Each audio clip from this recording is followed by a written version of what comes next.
وہ باتیں اس کے اندر لکھ دیں جو الیکشن کمیشن کے اختیار کے اندر ہی نہیں ہے۔ لیکن یہ تو ایک ضمنی چیز ہے، جو اصل چیز اس وقت پاکستان میں چل رہی ہے۔ پاکستان اس وقت جو ہے بدقسمتی سے ایک انتہائی خطرناک صورتحال پر پہنچ گیا ہے، جو افسوسناک تو ہے، لیکن یہ نہیں کہا جا سکتا کہ نظر نہیں آ رہا تھا کہ کس طرح پاکستان جا رہا ہے۔ پچھلے 6 ماہ میں کئی بار ہم نے اس کی بات کی ہے، لیکن آج صورتحال یہ ہو گئی ہے کہ پاکستان کی معیشت بالکل تباہی کے دھانے پر آ کر کھڑی ہو گئی ہے۔ کل آپ نے دیکھا کہ یہ جو امپورٹڈ وزیر اعظم ہے،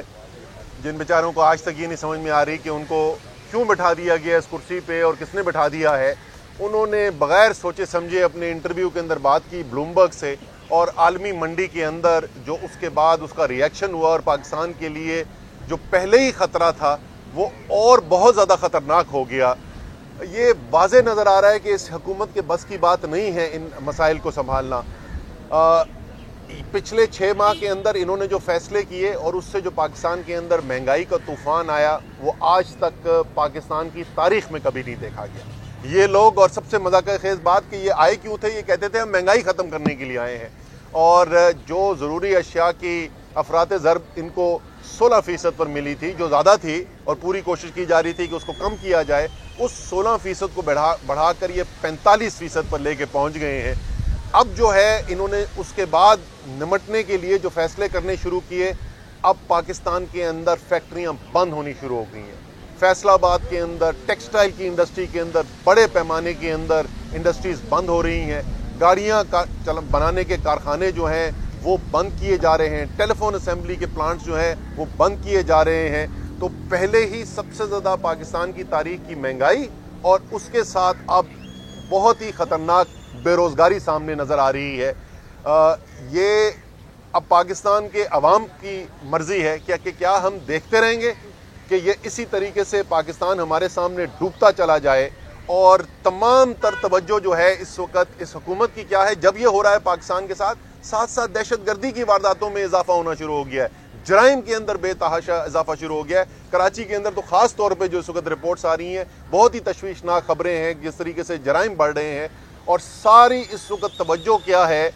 اس حکومت کی کہ اپنے کرپشن کے کیسز ختم کرا کے کیسے اپنی جان چھڑائیں۔ پہلے انہوں نے وہ NRO 2 لیا نیب کے قانون میں ترمیم کے ساتھ، اور اس کے بعد اب اس کے ثمرات ان کو نظر آنے شروع ہو گئے ہیں۔ ان کو ثمرات نظر آ رہے ہیں، سینکڑوں اربوں روپے کے کیسز ان کے ختم ہوتے چلے جا رہے ہیں، اور قیمت عوام ادا کر رہی ہے، مہنگے پیٹرول کی شکل میں، ڈیزل کی شکل میں،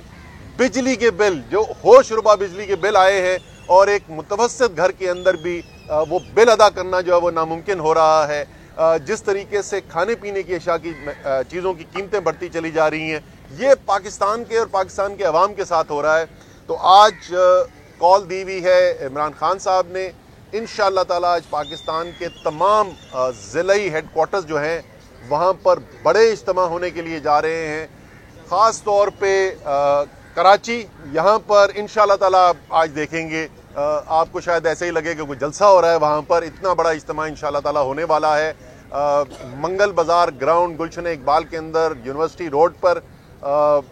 اس کے ساتھ فیصل آباد میں، کوہ نور میں، لاہور کے اندر، لبرٹی چوک کے اندر، اسلام آباد کے اندر، F9 پارک کے اندر، پشاور میں پریس کلب کے سامنے، اسی طریقے سے تمام جیسے میں نے کہا ضلعی جو ہیڈ کوارٹرز ہیں وہاں پر آج پاکستان کے عوام کھڑے ہو کر اس حکومت کو، اس امپورٹڈ حکومت کو ایک واضح پیغام دینے جا رہے ہیں کہ بہت ہو گیا، اب پاکستان کے عوام کے صبر کا پیمانہ لبریز ہونے والا ہے، اور یہ نہیں ہو سکتا کہ ایک طرف آپ کے سینکڑوں اربوں روپے کے کیس معاف ہوتے جائیں اور دوسری طرف پاکستان کی معیشت جو ہے وہ دلدل میں دھنستی چلی جائے، اور پاکستان کے عوام جو ہیں وہ مہنگائی کے پہاڑ تلے دبتے چلے جائیں۔ تو انشاءاللہ تعالی خاص طور پہ میں یہاں پہ کراچی میں خود ہوں گا، تو منگل بازار گراؤنڈ پہ آپ سے ضرور ملاقات ہوگی شام کو۔ وہ سب لوگ جو اس امپورٹڈ حکومت کے خلاف ہیں، اس مہنگائی سے تنگ ہیں، اور یہ اب برداشت کرنے کو تیار نہیں ہے کہ اسی طریقے سے معاملات چلتے رہیں، تو آج شام کو 6 بجے آپ پہنچ جائیے منگل بازار گراؤنڈ، انشاءاللہ آپ سے میں خود ملاقات کروں گا۔ یہ آج جو سپر معیشت کے ماہر آنے والے ہیں اسحاق ڈار صاحب، اس سے کوئی تبدیلی آئے گی معیشت میں؟ کیا سمجھتے ہیں آپ؟ یار کل عمران ریاض خان نے ایک ٹویٹ کی ہے تو انہوں نے کہا کہ جی ہمیں یعنی صحافیوں کو، اس میں عمران ریاض بھی شامل ہے، ان کو آرمی چیف نے یہ بتایا تھا کہ یہ ساری تباہی جو پاکستان کی معیشت کے اندر آئی ہے وہ اسحاق ڈار کی پالیسیوں کی وجہ سے آئی تھی۔ اب جو شخص ساری تباہی کا ذمہ دار تھا اسی کو اگر آپ لے کر آ رہے ہیں تو اس کا مطلب تو یہ نہیں مجھے نظر آتا کہ ان کو اس لیے لایا جا رہا ہے کہ کوئی معیشت کے اندر بہتری کی جائے، لیکن شاید جس طریقے سے ان کا پہلے ماضی میں بھی ریکارڈ رہا ہے کہ کوئی منی لانڈرنگ کے اندر کوئی کمی رہ گئی ہے تو اس کے اندر تیزی کے لیے لایا جا رہا ہے۔ اچھا اسد عمر صاحب، 25 مئی سے آپ لوگ مسلسل ایک موومنٹ چلا رہے ہیں اور ہر روز ہم سنتے ہیں کہ آج خان صاحب ایک بڑا اناؤنس کریں گے اور وہ لانگ مارچ کا اعلان ہے، روز لوگ سنتے ہیں توقع رکھتے ہیں کہ اس جلسے میں عمران خان کوئی اناؤنسمنٹ کر دیں گے فائنل۔ یہ فائنل اناؤنسمنٹ کب ہوگی؟ یہ آپ کے لانگ مارچ اگر کرنا ہے تو وہ کب کریں گے؟ اور دوسرا یہ بتائیے گا، آپ لوگ کہتے ہیں کہ الیکشن اس وقت تمام مسائل کا حل ہے، اس وقت پورا پاکستان کا ایک بڑا حصہ پانی میں ڈوبا ہوا ہے سیلاب میں، تو الیکشن کیسے ہو سکتے ہیں؟ پہلی بات تو یہ ہے کہ آپ کے دوسرے حصے کا میں جواب دے دوں کہ الیکشن پاکستان میں اس وقت بھی ہوئے ہیں 2008 کے اندر، جس وقت لاکھوں پاکستانی جو ہے وہ نقل مکانی کر کے آئے ہوئے تھے کیونکہ دہشت گردی کی وجہ سے آپریشن ہو رہا تھا اور اس آپریشن کے لیے لاکھوں کی تعداد میں لوگ آئی ٹی پیز بنے ہوئے تھے۔ الیکشن جو ہے وہ اگر آج بھی فیصلہ ہوتا ہے تو الیکشن نے ہونا ہے 90 دن کے بعد۔ امید ہے کہ یہ نہایت ہی نااہل کرپٹ حکومت ہے سندھ کی، اور وفاق جو ہے وہ کوئی سندھ کی طرف دیکھنے کو بھی تیار نہیں ہے، لیکن امید ہے کہ 3 ماہ کے اندر تو ہے لوگوں کو یہ اپنے گھروں تک واپس پہنچا چکے ہوں گے۔ تو پہلی بات تو یہ ہے۔ دوسری، آپ نے جہاں تک بات کی، جیسے آپ نے خود کہا کہ تحریک تو مسلسل چل رہی ہے میرے بھائی۔ کوشش یہ رہی ہے عمران خان کی، اور بار بار انہوں نے کہا ہے کیونکہ معیشت کے حالات خراب نظر آ رہے تھے اس لیے کوشش یہ تھی کہ مزید ملک میں افراتفری نہ پھیلے، اور وہ لوگ جو ذمہ دار ہیں جن کے پاس فیصلہ سازی کا اختیار ہے وہ پاکستان کی جو صورتحال ہے، کس طرف پاکستان جا رہا ہے، اس کو دیکھتے وقت یہ خود فیصلہ کر لیں۔ لیکن اگر وہ فیصلہ نہیں ہو رہا اور یہ تمام کا تمام بوجھ جو ہے پاکستان کے عوام کے اوپر پڑ رہا ہے، ہم یہ تو نہیں چاہتے کہ یہ وہاں تک آخر میں بات پہنچ جائے جہاں کسی کے بھی بس میں نہ رہے اس کی بہتری کی طرف لے جانا۔ اور میں پھر کہوں گا کہ جو لوگوں نے، جنہوں نے نہیں دیکھا، جمعے کے دن یعنی کل کے دن جو عالمی منڈی کے اندر ہوا ہے پاکستان کے بانڈز کو، سکوک کو لے کر، اس کو ضرور دیکھیں۔ اس سے زیادہ خطرناک صورتحال پاکستان کی تاریخ کے اندر پہلے کبھی نہیں۔ اچھا یہ بتا دیں کہ اگر عوام آپ کے ساتھ اور ادارے آپ کے ساتھ نہ ہو تو آپ کامیاب کیسے ہوں گے؟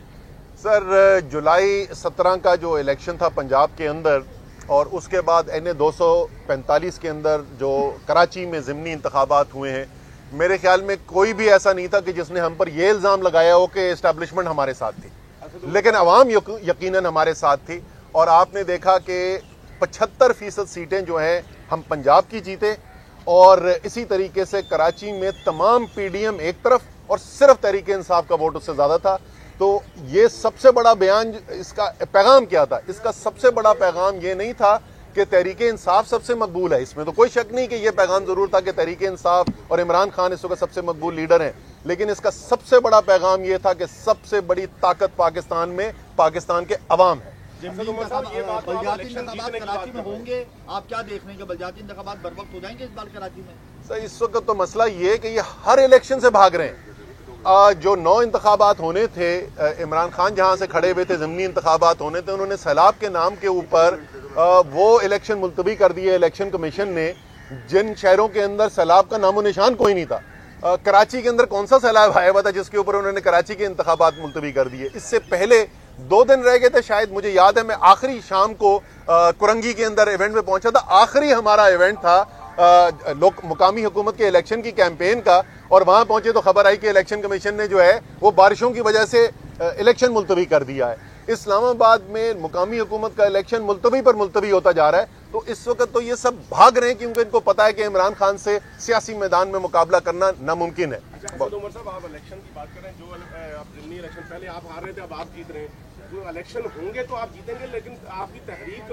بھائی کا سوال یہ تھا کہ جب ادارے آپ کا ساتھ نہیں دے رہے، جیسے 2014 میں آپ نے 126 دن دھرنا دیا، کامیابی حاصل نہیں کی، تو اب کیسے کامیاب ہوں گے؟ الیکشن تو پھر اگست 2023 میں جا کے ہوں گے۔ سر، میں نے آپ کو جیسے پہلے عرض کیا، اور پہلے ہم الیکشن جیت بھی رہے تھے، ہار بھی رہے تھے، ایسا نہیں تھا کہ سارے ہار رہے ہیں، اب تقریباً سارے جیت رہے ہیں، تو فرق ہے۔